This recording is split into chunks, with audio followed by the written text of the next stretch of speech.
এবছর সরস্বতী পুজোয় বাজার মন্দা মৃৎশিল্পীদের। বালুরঘাট তহ বাজারে সরস্বতীর প্রতিমা নিয়ে প্রসার বসিয়েছে মৃৎশিল্পীরা। একদিন বাদে বিদ্যাদেবী সরস্বতী পুজো, অথচ বাজারে নেই ভিড়। চিন্তায় ভাঁজ পড়ছে মৃৎশিল্পীদের। যদিও কিছু শিল্পী আশাবাদী এখনও সময় আছে প্রতিমা বিক্রির। আর একদিন বাদেই বাগদেবী সরস্বতী পুজো। দক্ষিণ দিনাজপুর জেলার সদর শহর বালুরঘাট সহ বাজারে বিভিন্ন মাপে সরস্বতী প্রতিমা নিয়ে বাজার বসিয়েছে মৃৎশিল্পীরা। তবে প্রতিমার তুলনায় বাজারে ক্রেতা অনেকটাই কম। প্রতিমা তৈরির খরচের তুলনায় দামও কমাচ্ছেন শিল্পীরা বলেই অভিযোগ মৃৎশিল্পীদের। মৃৎশিল্পী এই বিষয়ে কি জানিয়েছেন শোনাবো।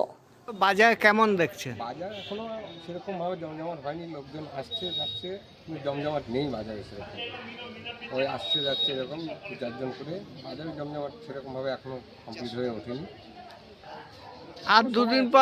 আর দুদিন পর তো সরস্বতী পুজো। হ্যাঁ, এখন আপনাদের একটা প্রতিমা বানাতে কিরকম খরচ পড়ছে? আমাদের প্রতিমা বানাতে তো ভালো খরচা হচ্ছে, কিন্তু সেই পরিমাণে আমাদের ক্রেতায় দাম নিচ্ছে না। এটা একটা আমাদের এখন প্রবলেম হয়ে গেছে। ক্রেতায় চাচ্ছে যত কমই হয়, কিন্তু অ্যাকচুয়ালি খরচের পরিমাণ বেড়ে যাচ্ছে, জিনিসপত্রের দাম বেড়েছে। কত করে বেচছেন একটা প্রতিমা? একটা প্রতিমা 2500, 2000, 500তেও বিক্রি হচ্ছে, ছোটো ছোটোগুলো 500তে বিক্রি হচ্ছে। আর গুড়ি গুড়ি প্রতিমা? গুড়ি গুড়ি প্রতিমা 100 থেকে শুরু করে 150, 200, 300।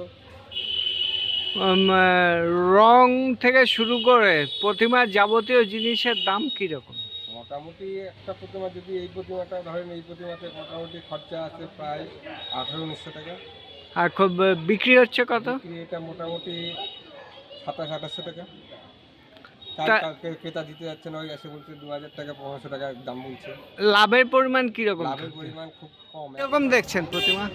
আছে মোটামুটি, খুব একটা পছন্দ হয়ে হচ্ছে না। অনেক দূর ঘোরার পরে এখানে একটা পছন্দ হয়েছে, নিয়েছি। কিরকম দাম চাচ্ছে বলে মনে করছেন? দাম চাইলো 750 টাকা, 600 টাকা দিচ্ছে।